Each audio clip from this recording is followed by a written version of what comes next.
जब भी हिम्मत टूटने लगे तो यह बात याद रखना, हम सभी को जीवन के दौर में कई बार निराशाओं का, मुश्किलों का सामना करना पड़ता है।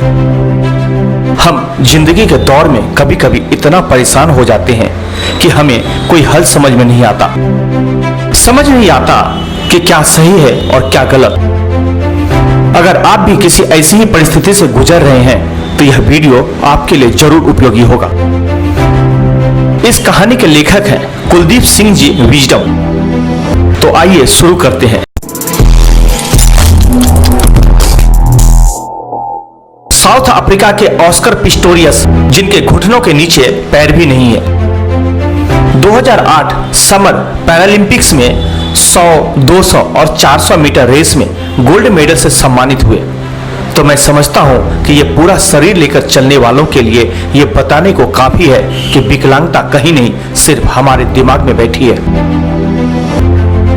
यह बात सिर्फ गोल्ड मेडल की नहीं, बल्कि एक इंसान की ऐसी प्रबल इच्छा शक्ति की है जिसने अपनी इस डिसेबिलिटी को अपनी कमजोरी मानकर हार नहीं मानी और विश्व को एक नया संदेश दिया कि टूटने लगे हौसला तो ये याद रखना, बिना मेहनत के तख्तो ताज नहीं मिलते।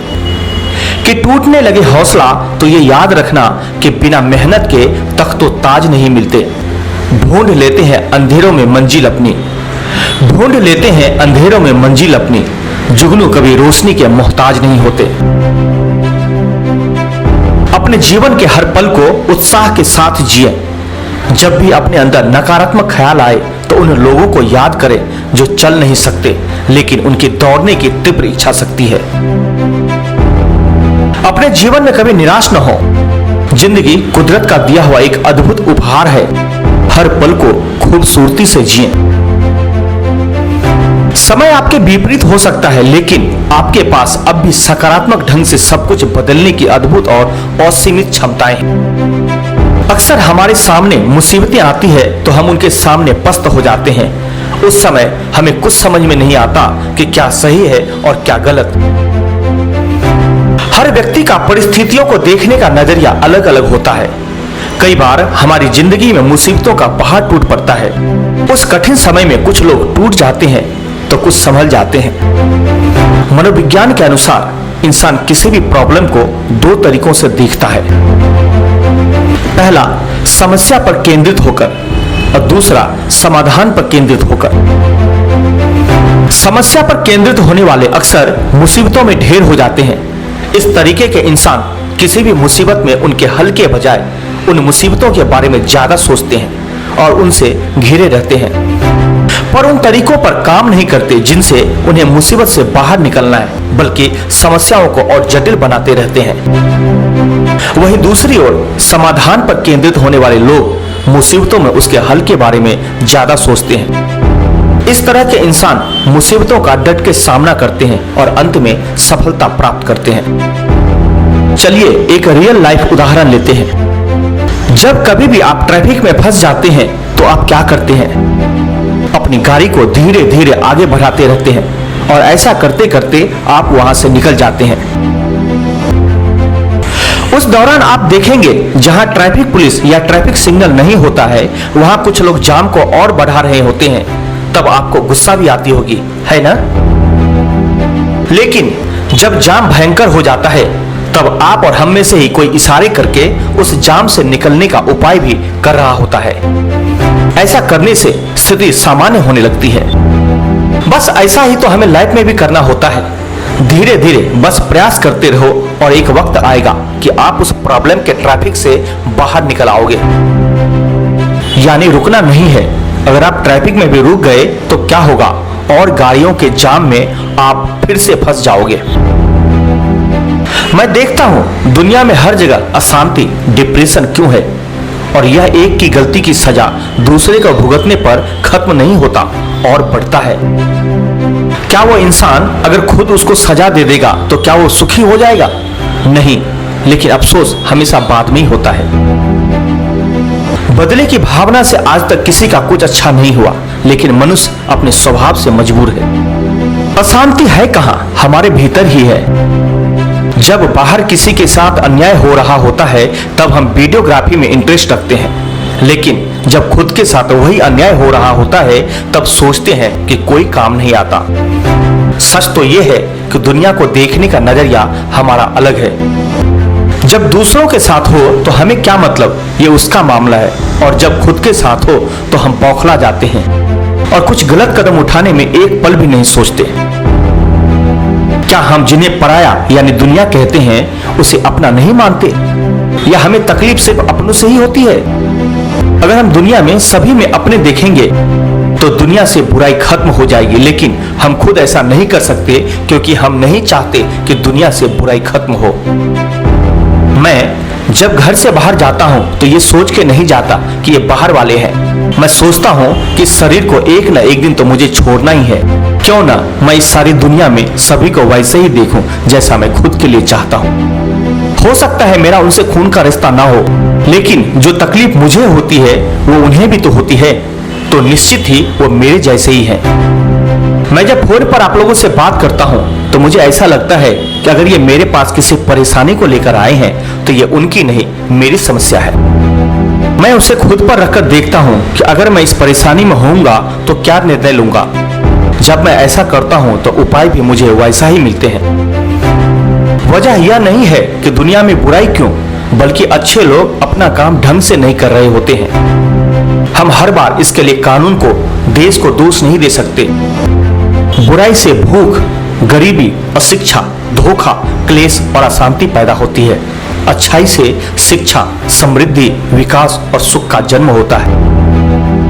आप कितने कीमती हो, इसे मैं ऐसे कह सकता हूँ कि एक इंसान करोड़ों रुपये बना सकता है, पर करोड़ों रुपये एक इंसान नहीं बना सकते। तो आप समझ सकते हैं कि कीमती कौन है।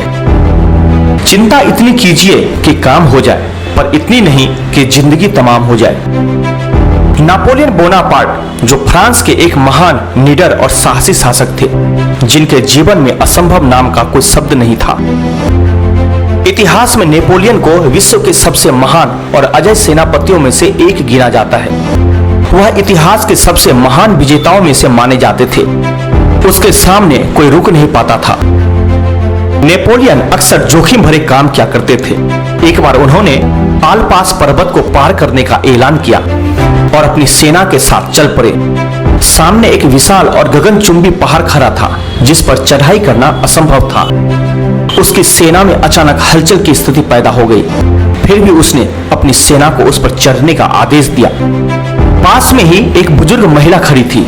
उसने जैसे ही यह सुना, उसके पास आकर बोली, क्यों मरना चाहते हो? यहाँ जितने लोग आए वो मुंह की खाकर यही रह गए। अगर अपनी जिंदगी से प्यार है तो वापस चले जाओ। उस महिला की यह बात सुनकर नेपोलियन नाराज होने की बजाय प्रेरित हुए और झट से हीरो का हार उतारकर उस बुजुर्ग महिला को पहना दिया और फिर बोले, आपने मेरा उत्साह दोगुना कर दिया और मुझे प्रेरित किया है। अगर मैं जिंदा बचा तो आप मेरी जय जयकार करना। उस महिला ने नेपोलियन की बात सुनकर कहा, तुम पहले इंसान हो जो मेरी बात सुनकर हताश और निराश नहीं हुए। जो आर या पार की मुसीबतों का सामना करने का इरादा रखते हैं वह लोग कभी नहीं हारते। अगर कोई आपसे कहे कि यह काम आसान नहीं है तो बिल्कुल मत घबराना। बेशक वो आसान न हो, लेकिन नामुमकिन नहीं है। मुझे वीडियो के माध्यम से ऐसे ऐसे कमेंट मिले हैं कि मेरा काम में मन नहीं लगता, किसी काम पर फोकस नहीं हो पाता। मनोवैज्ञानिक तौर पर देखें तो हमारा किसी काम पर फोकस नहीं हो पाता। सोचो ऐसा क्यों होता होगा? आप ड्रिंक किए हुए इंसान में भी ये खूबियां आसानी से नोटिस कर सकते हैं। वो सबसे पहले अगर फोन है तो फोन को पकड़ेगा, अन्यथा अगर बाइक है तो कहेगा कि भाई बाइक मैं चलाऊंगा, तू पीछे बैठ। और सामने वाला, नहीं भाई बाइक मैं ही चलाऊंगा, तू पीछे बैठ। मानवीय मूल्य और नैतिकता यह बताती है कि हमारा किसी भी काम पर फोकस न होने की वजहों में एक यह भी है कि हम आज में यानी अभी में नहीं जी रहे होते हैं। जैसे कि समझिए आपका कोई दोस्त या परिचय वाला जिसे आपने अपने पास बुलाया, अब सामने होकर भी वो आपके करीब नहीं है, यानी वो फोन पकड़े है, कहीं बार बार फेसबुक खोलेगा या व्हाट्सएप चेक करेगा या किसी को कॉल लगाने लगेगा। मतलब कि वो फिजिकली आपके पास है पर मानसिक रूप से वो वहां पूरी तरह से नहीं है। अब वो वहां से चला गया और उस इंसान से मिला जिससे वो आपसे मिलने के दौरान चैट कर रहा था। तब वो वहां भी ऐसा करता है। अब वो आपका मैसेज चेक करेगा, उसको समय नहीं देगा। हमारा फोकस न होने की वजह इसी में है। यानी हमें कोई भी काम तभी करना चाहिए जब हम उसके लिए फिजिकली और मेंटली दोनों रूप से उपस्थित रह सकें। यानी अगर आप अपने दोस्त से मिल रहे हैं तो सबसे बहुमूल्य अभी वही है जो आपके सामने है। अगर ऐसा नहीं है तो आपको उसके सामने होना ही नहीं चाहिए था। हम खुद ऐसा करते हैं और खुद के काम खराब कर लेते हैं। इसका सही सॉल्यूशन यही है कि अभी जो सामने है वही सबसे महत्वपूर्ण है, इसलिए अपना सारा फोकस उसी पर करें। आप एनालाइज करें कि आप कितनी बार ऐसा करते हैं। सामने वाला भी ऐसा ही करता है। मतलब पॉकेट से फोन निकाला, आपसे भी बात हो रही है और फोन पर उंगलियां भी चल रही होंगी। आधा ध्यान आपकी ओर और आधा ध्यान दूसरे की ओर। मतलब मैं ये भी कर लूं, वो भी कर लूं, सब कुछ कर लूं। यही सब कर तो रहे हैं, फिर शिकायत क्यों? वजह इसके आपको जो भी काम या इंसान सामने मिले, आप अगर अपने व्यक्तित्व को संपन्न बनाना चाहते हैं तो सबसे पहले उसी को समय दे और अपना बेस्ट दे। वरना आप वहीं सिमट के रह जाएंगे कि वो मिला तो फोन से फुर्सत नहीं थी, फिर क्या फायदा निकला मिलने का। दूसरे केस में आपने पूरा फोकस किया तो सामने वाला इंसान आपसे काफी प्रभावित होगा और आगे भी वो आपसे जरूर मिलना चाहेगा, क्योंकि उसे लगा कि आपने उसकी वैल्यू समझी और उसे अपना समय दिया। अगर आप हमेशा एक काम पर ऐसे ही फोकस करेंगे तो ऐसे ही आपके और भी काम होंगे, और होंगे तो सारे काम होंगे, और सारे काम होंगे तो क्या होगा, यानी हमेशा आप सफल होंगे। हमेशा खुद को एनालाइज करें कि मेरी पर्सनालिटी में, मेरे जीवन में कितना प्रभाव पड़ रहा है। क्या मैं कुछ गलतियां कर रहा हूं तो उसे ठीक करूं। आपने जितने सफल लोग देखे होंगे उनके स्वभाव को जरा नोटिस कर एनालाइज करना कि वो किसी से मिलते समय क्या एक्टिविटी कर रहे हैं। यदि हर कोई आपसे खुश है तो यह निश्चित है कि आपने जीवन में बहुत से समझौते किए हैं, और यदि आप सबसे खुश हैं तो यह निश्चित है कि आपने लोगों की बहुत सी गलतियों को नजरअंदाज या माफ किया है। वर्तमान में खुश रहने का प्रयास करें। भविष्य आश्वासन देता है, गारंटी नहीं। यह वीडियो आपको कैसा लगा हमें कमेंट के माध्यम से अपनी प्रतिक्रिया अवश्य दें और इसे अपने अन्य साथियों तक भी पहुंचाने का कष्ट करें। धन्यवाद।